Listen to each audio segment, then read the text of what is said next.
love Oink games. They're the small packages of the board game world filled with good things. Of the Oink games I've played, Scout is by far my favorite, and I know I'm not alone in thinking that. However, like other Oink games, there's just a couple wrinkles that need ironed out when it comes to teaching this one, so let's learn how to teach some Scout.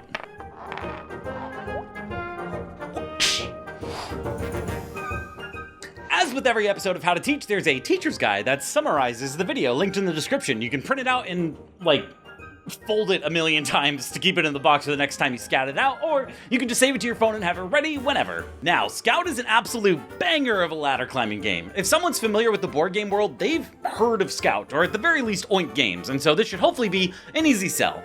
If you've never heard of Oink games before, they're a Japanese board game company that puts all their games into boxes of this size. No more, no less. This means that it's effortless to take these with you wherever you go. I actually, you probably noticed that my Scout copy is a little bit battle damaged. It's a very well-loved copy. Because of their portability, my handful of Oink games tend to creep their way up my most played list. If you've got a board game regular in your life, the perfect time to sell them on playing this game is whenever you've got a table and more than 20 minutes to kill. I mean, what else are they gonna do?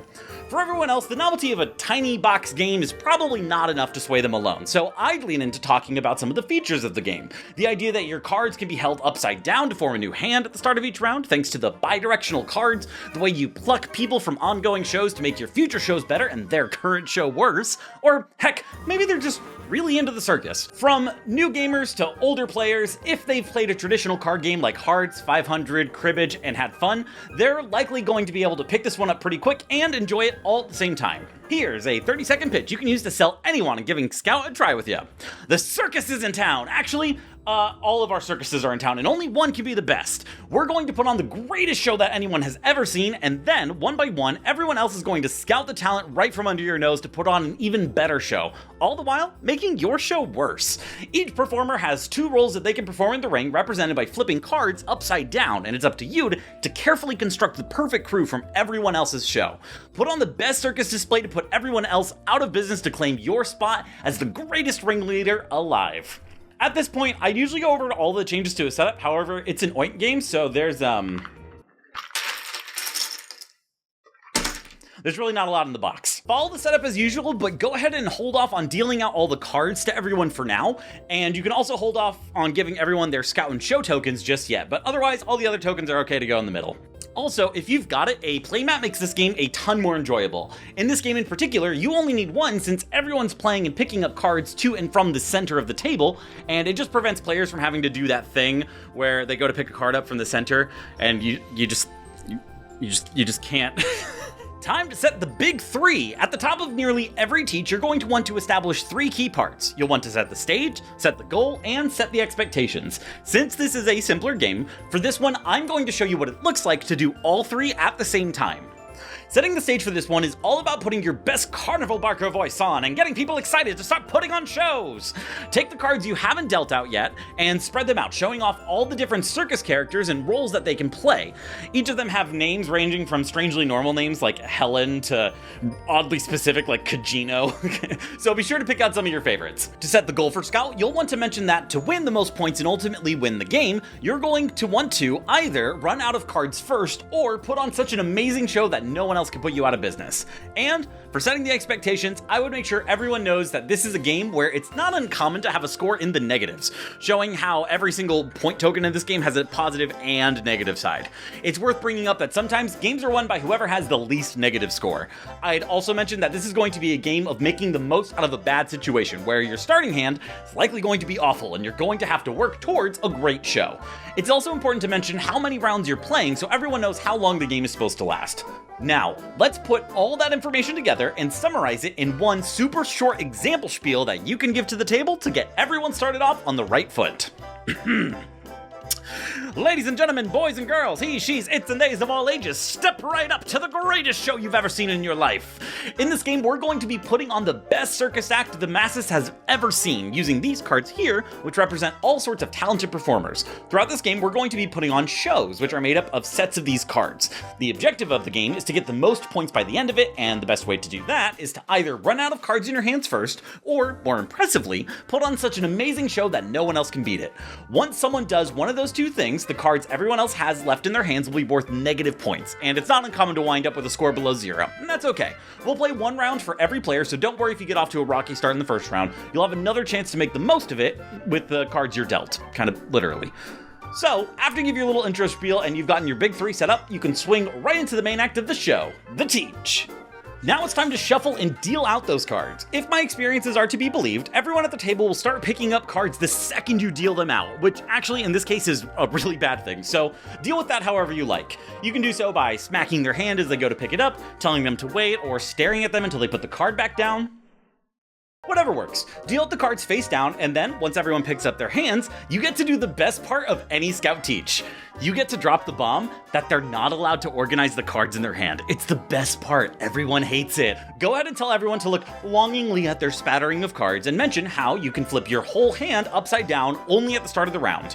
You get to pick which way you want to start off, and I recommend telling everyone to look for the orientation that has the most sequential or matching numbers that are next to each other or are only a few cards apart, because at this point, you get to do the second best part of any Scout Teach, ruining everyone's day by letting you know that when you go to play a show, all the cards have to be next to each other. People hate this too. It's great.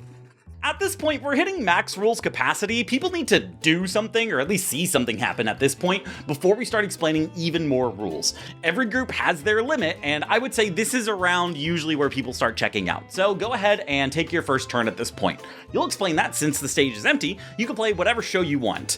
I did some test deals, and when I did it at least, I found that every hand dealt in a 5-player game was always able to make at least a 2-card show, so we'll plan around that. A 3-card show is better, but since that's not as much of a guarantee, we'll just stick to 2, preferably a low run if you can, so like a 2 and a 3. So you'll take your turn and slap that down and move on to the next player. You're then going to ask them, can you play a show using cards from your hand that's better than whatever it was that you just played?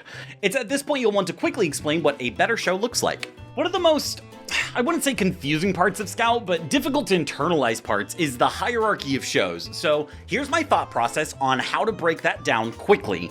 And before someone calls me out on it, I know the rules refer to the cards on the table as the active set, and I think that's dumb. We're calling it a show. That's way more fun. First off, shows can be any length, even just 1 card. You can have a 1-man show. It's not a good show, but it's a show.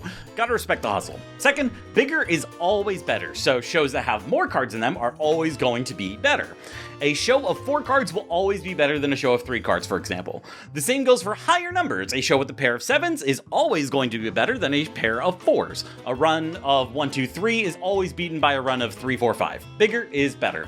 Now, remember how I mentioned that shows can either be a set of matching cards or a sequential run of cards? Well, the people have spoken, they want a cohesive act, and so when it comes to shows with the same number of cards, matching cards are always better than runs of cards. So even if you've got a 7, 8, 9, a show with 3 6s will always beat that. 6 was afraid of 7. Anyways, now that you've got all that, here's the short version. Bigger shows are always better. Shows with matching cards are always better than runs of the same size. If they're the same size, bigger numbers win. That's like a quarter of the rulebook in like 3 sentences. After you've explained that, as a reminder, at this point, we're waiting on the second player to decide what they want to do on their turn. I recommend going through the possible options that they could play. So for example, if it is a 2 and a 3, you'll mention that they could play a 3-card show, or 2 matching cards of any number, or a 2-card run that's got higher numbers. As a heads up, you'll probably need to list the possible plays for everyone's first couple of turns. Now, this can go one of 2 ways, and it will divert your teach significantly-ish. They can either play a better show, which is preferred, or if they can't, they'll have to scout. The first time someone has a better show and plays it, you'll go on to talking about how shows can get you points. Better shows put the previous show out of business, and you get to bank all the cards in the middle as guaranteed points for the end of the round, 1 point per card. The first time someone scouts, you'll need to mention that you can only scout from the edges of the current show. I hearken it to the Looney Tunes gag, where someone gets the hook off the stage. You can only yoink people from the sides. Then you'll explain how scouting earns points for whoever runs the current show with the little scout chips. 1 point per chip. As they're choosing their card, you'll get to go into how they can put the card anywhere in their hand with either side up. It's also worth hammering that point in. You want to keep in mind, when scouting, you get the choice of either number on the card. And so that's how you're going to build up the ultimate show in your hand. congratulations. Once you've gone over how scouting and showing works, you'll have successfully entered the main gameplay loop. And so now we're at the point where people should start getting into the rhythm of showing and scouting and adding cards to their hands and playing cards just to set up future shows in their hands. I freaking love this game. People who also love this game probably have caught on to the few rules I've omitted and hopefully haven't already left a comment telling me that there's actually 3 things you can do on your turn. Let's get into the rest of the first round. As players are getting into it, you'll want to eventually grab and distribute the scout and show tokens that were left out from the beginning. You'll probably want to do that at some point after around the second time you've gone around the table or so. You'll slide 1 token to each player and explain how there's a secret 3rd thing you can do on your turn. Well, it's only a secret if someone who's played the game before didn't ruin this part of the teach by giving away the reveal early. And that's never happened to me. The Scout and Show action is just what it sounds like. You get to both scout a card and then play a new show on the same turn. Strategy-wise, especially for your competitive players at the table, you'll want to draw attention to the fact that, by doing this, you're not only getting 1 new card that you could potentially add to the show you're about to play, but you're also making the current show worse at the same time. That means if you wanted to beat a 3-card show that you started your turn with, you'll just have to beat a 2-card show that's left after you scout. Also mention that the scout and show thing is a once per round deal, use it or lose it situation, and you can do that just by making sure everyone knows there's 2 sides to the token. As the end of the round starts getting close, maybe some players are getting low on cards, you'll want to bring up again how the round ends. At the same time, while players are taking turns, you can go ahead and explain how points are totaled up, as well as how it's different for the person who ended the round compared to everyone else. As with every game, no one will remember anything you say about how points are scored, and it will just be expected that you do it for them when the time comes. It is what it is. Once someone finally destroys all their competitions or runs out of talent to shove through the entertainment industry, it's time to add up some points. There is no real special sauce for this. You'll just want to go one at a time and help everyone add up their scores and distribute the little point tokens. However, surprise, it was a practice round the whole time. Practice rounds are a double-edged sword. People who just got handed a bunch of negative points are going to be so stoked they get to wipe the slate clean, but players who did really well are going to be rightfully pissed off. So here's the compromise I came up with for this game. If you scored negative points in the first round of Scout, you instead just take a 0 for the round. That lets all the people who did well keep their points and gives the people who suck a bit of a boost. In my opinion, it's the best compromise for keeping the integrity of the game intact while still helping out those who struggled or just got unlucky while learning. Once everyone's got their score for the first round all tallied up, deal them out, pass out the starting token to the next player, and congratulate yourself for introducing another group of people to the wonderful joy that is a hearty round of Scout.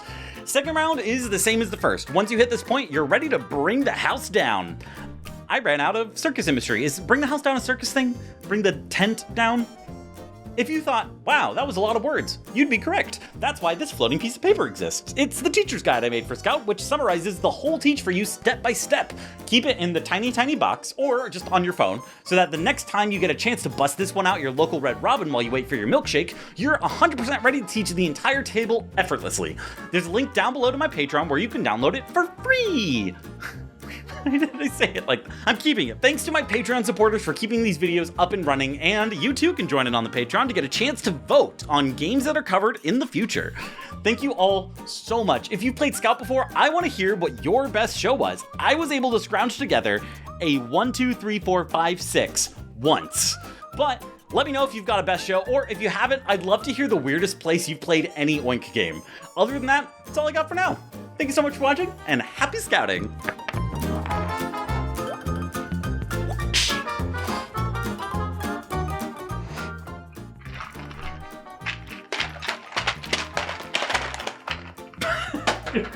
There's gonna be so many outtakes on this one. Oh no. Oh, there's gonna be so many outtakes. Okay, here we go.